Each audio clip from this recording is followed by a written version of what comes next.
Hey family, welcome back. MarshaunO here, your favorite life and relationship strategist. And in the next 4 videos, I will be talking about how to ask for what you want, the delivery, the timing, and then revisit the conversation if it is a must. So this will be a series of how to ask for what you want and actually get it.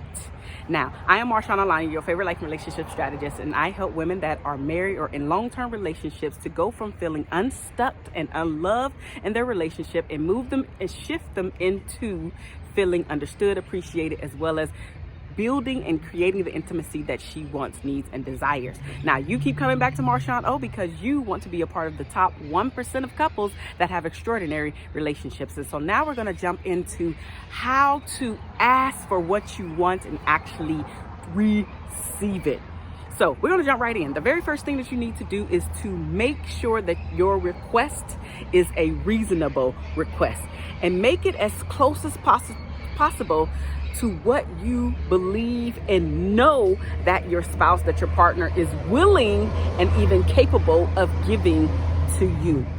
Sometimes we have unreasonable requests, and because it's coming from you, you don't look at it as an unreasonable request. So before you start to ask something of your spouse, sit back, take inventory, and say, you know what, is this something reasonable? Is this something that I would actually do myself?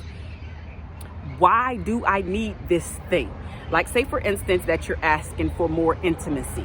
Now you have to sit down and define what intimacy means to you. So intimacy could mean more sex. Intimacy could mean more hugs, kisses, affection, touching. Intimacy could mean, you know what, I need some more help with the children. I need some more time for myself. And so if you can actually step in more, we could have sex more. I could feel more appreciated, loved, understood, and also not taken advantage of, because there are 2 people here in this household, not just me. But whatever your request is, you need to make it very direct, actually. But in this case, we're going to ask for intimacy. Again, you're going to sit down and write what intimacy looks like to you. So that way, when it's time to give your spiel, your speech, your talk, you can articulate it is what you're asking for outrightly. The second thing that I want you to pay attention to is your self-talk. What are you telling yourself that you're worth? Tell yourself that you're actually worth asking for what it is that you want. In this case, you're asking for more intimacy. Why do you want more intimacy? I want more intimacy because I deserve more intimacy. I want more intimacy because I did not get into this relationship. I did not get into this marriage to not receive intimacy, to have to do it all by myself, to feel like I'm actually alone when I have a partner that I sleep next to, but the connection is not as much as I want it to be a deep connection. We have not reached that yet. So you need to tell yourself that you are actually worth these things before you even think about having the conversation. Because here's the thing, and think about this. Anytime you decide to have a conversation, right?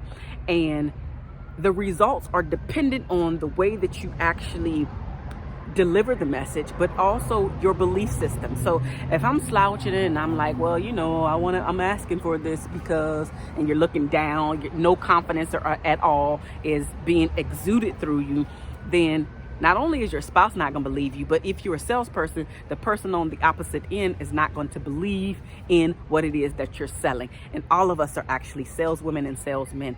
And in this case, you're trying to sell your spouse or your partner on what it is that you're trying to ask and receive. So right now you are a salesperson. And so you have to put yourself in that situation to say, you know what? I need to start speaking to myself before I go and have these conversations with my spouse, so I can be that much more believable. And because it's important to me, I need to stand up with my shoulders back and be able to look him or her directly in the face, in the eye, and actually articulate what I'm asking for. So your self-worth is number 2. The third thing that I want you to do is just to be honest about what you need and why you need it. Again, something else that you need to sit down and figure out. Why am I asking for more intimacy? And then again, specifically, what is that intimacy, which is again another journaling exercise. But when you do sit down to do this, then you have a clearer picture and a concise picture on what it is that you're asking for from your spouse, from your mates. Because here's the thing that I found as a coach to plenty of single people as well as plenty of couples. If you cannot articulate what it is that you're asking for, you will never be able to receive it. If you don't know what it is that you want, you just know that there is a pull, that there is something in you that you're saying, I should receive this thing, but you don't know what specifically that thing is, you will never get it. Never, ever, ever, ever get it. So you have to be very clear, very concise on what it is that you're asking for. And then again, be open and honest about why you need what you need and why you should actually get it. Simple as that, right? The fourth thing is to be direct. No hints, specifically to my ladies to this one. Men do it as well, but the majority of women, we have a tendency to talk in circles. We have a tendency to talk in circles, and men want the points straight to the point. They want it direct. They want it in their face. They want to just know exactly what it is that you're asking for. So then I can decide if I'm going to give it to you, and I also can decide how I'm going to do this thing that you're asking me, because I want to win. Now, again, this is the men speaking to themselves. I want to win. I want to be able to win with you as my lady. I want you to feel special as my lady. And so if you give me the recipe, if you give me the map, I can find my way to what it is that you're asking. I can actually cook up the intimacy in this case that you're asking for. Tell me what it is that you need. No hints. Most men are not good at hints. And if you're a lady that's always hinting around at things and then you find yourself frustrated, you need to change your direction. You need to change the way that you are delivering your message, because obviously he is not receiving it. Again, men do this as well, but the majority of women do that more than men. The fifth and final thing is to think about this.